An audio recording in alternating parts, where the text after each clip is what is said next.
जाग्रयां पुरोहितः। हम राष्ट्र आराधक भारतवर्ष को जागृत और जीवंत बनाएं।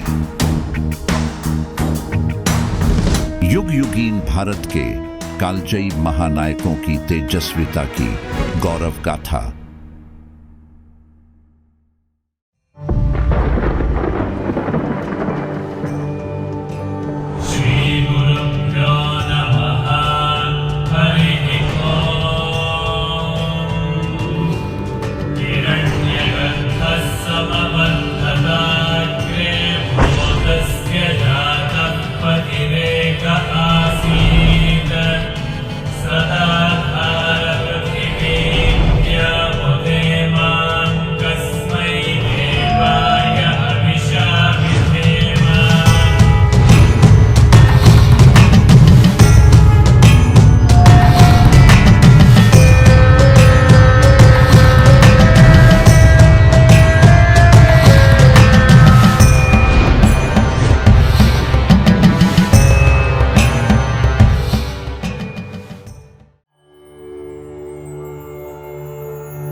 मनु शतरूपा और आदि वराह। विगत अंकों में ब्रह्मा से सप्तर्षि, धर्म तथा नारद आदि की उत्पत्ति की चर्चाएं हो चुकी हैं। ब्रह्मा ने और भी संततियां उत्पन्न की और भी सृष्टियां रची। उनकी पीठ से अधर्म की उत्पत्ति हुई। वेद राशि रूप ब्रह्मा की जहां पीठ होगी, अर्थात जहां भी मनुष्य शास्त्रों से दूर हटेगा, वहां अधर्म उत्पन्न हो जाएगा। ब्रह्मा के हृदय से काम की उत्पत्ति हुई। कामनाओं का उत्पत्ति स्थान हृदय ही तो है। ब्रह्मा की भ्रिकुटी से क्रोध की उत्पत्ति हुई।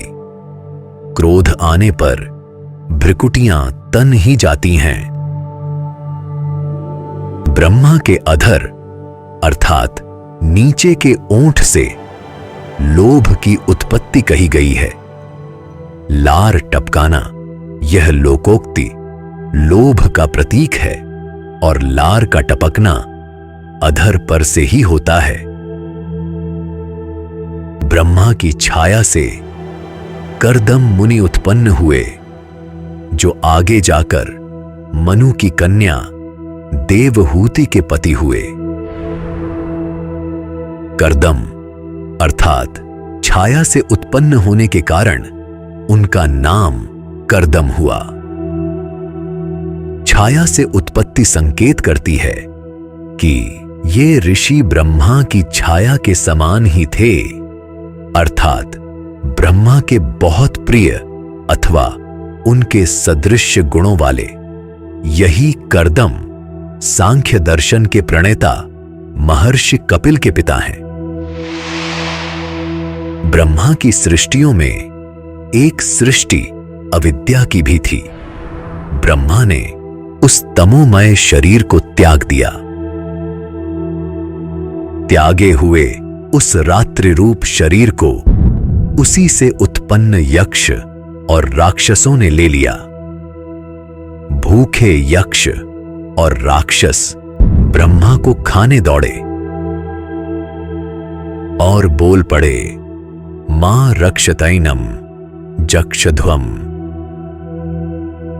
जो एनम जक्ष अर्थात इसे खा जाओ ऐसा बोले, वे यक्ष कहलाए।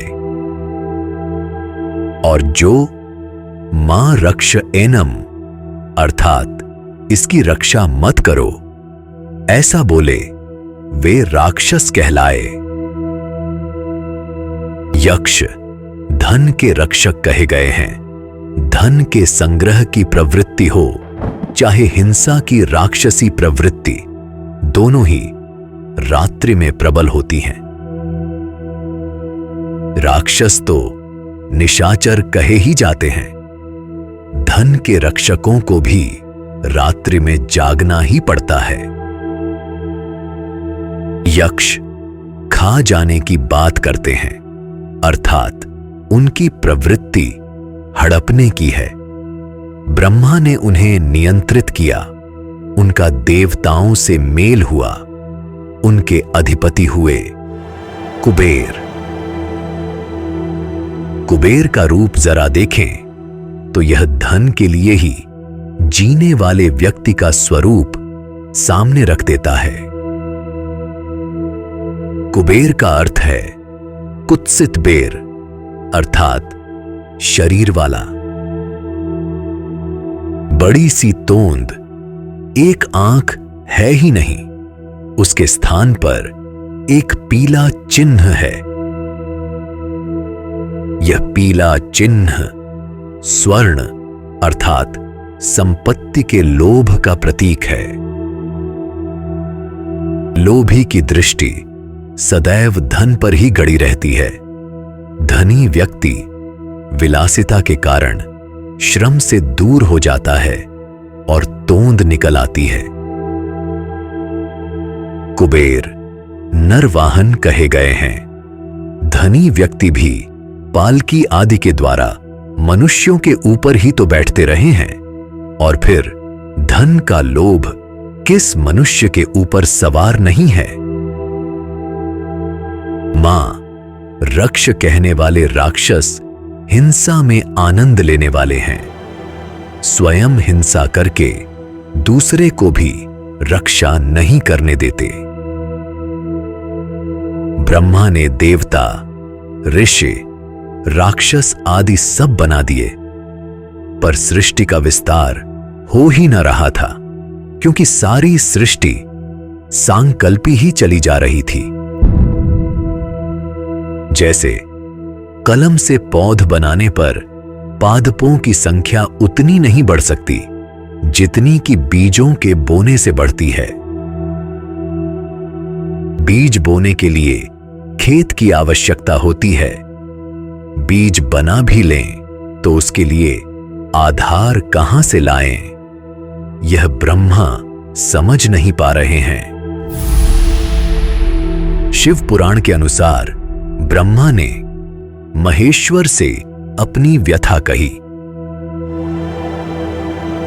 महेश्वर ने अर्धनारीश्वर स्वरूप में उनको दर्शन देकर आदिशक्ति को प्रकट किया।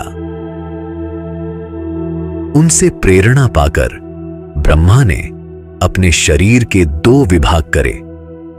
एक से पुरुष उत्पन्न हुआ जो मनु था, दूसरे भाग से स्त्री उत्पन्न हुई जो शतरूपा थी। मनु और शतरूपा से मैथुनी सृष्टि का आरंभ हुआ। आधुनिक विज्ञान की दृष्टि से भी देखें तो वर्तमान जीव प्रजातियां सीधे ही विकसित नहीं हुई हैं। पहले जल में एक कोशीय जीवों की उत्पत्ति हुई। अमीबा आदि एक कोशीय जीव आत्म विभाजन द्वारा अपनी संख्या बढ़ाते हैं। ठीक वैसे ही जैसे प्रलयकालीन जल के बीच विष्णु नाभि कमल के ऊपर बैठे ब्रह्मा अपने शरीर से ही नई सृष्टियां करते हैं। जब एक कोशीय जीव का विभाजन न होकर उसके भीतर ही कोशिकाओं की वृद्धि होती है, तब बहुकोशीय जीव बनते हैं। बहुकोशीय जीवों में नर मादा के सहकार से नवीन सृष्टि होती है, किंतु एक कोशीय जीव से जोड़े बनाने वाले बहुकोशीय जीवों तक की यात्रा सहज नहीं रही होगी। विज्ञान भी जैव विकास में बहुत समय लगने का अनुमान करता है। स्वयंभू मनु और शतरूपा उत्पन्न हुए। ब्रह्मा ने दोनों को विवाह और प्रजा उत्पन्न करने का आदेश दिया।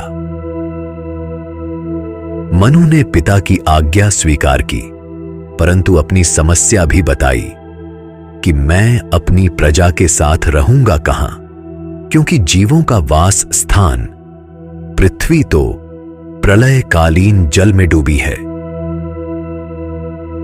ब्रह्मा तुरंत सोच में पड़ गए और बहुत देर तक सोचते रहे कि मैं इसे कैसे निकालूं।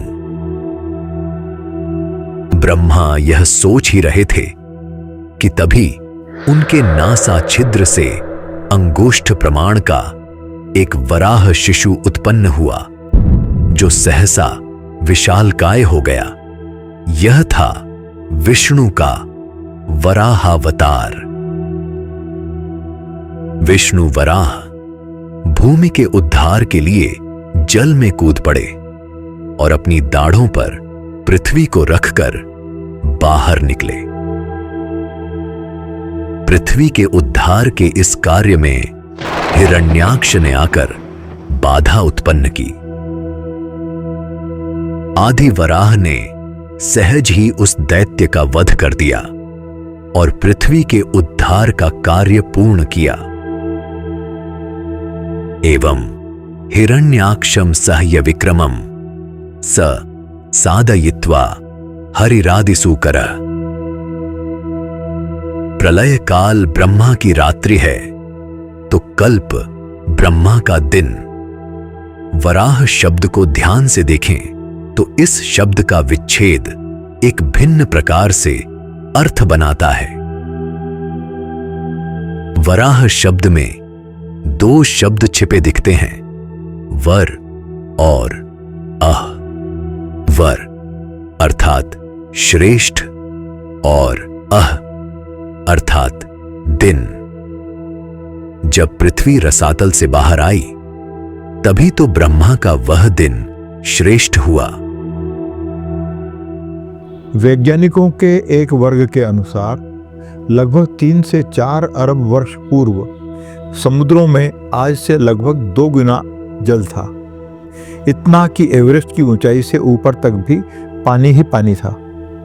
भारतीय परंपरा के अनुसार यह प्रलय काल ही था, क्योंकि कल्पादि से अब तक 1 अरब 97 करोड़ से अधिक अर्थात लगभग 2 अरब वर्ष ही बीते हैं।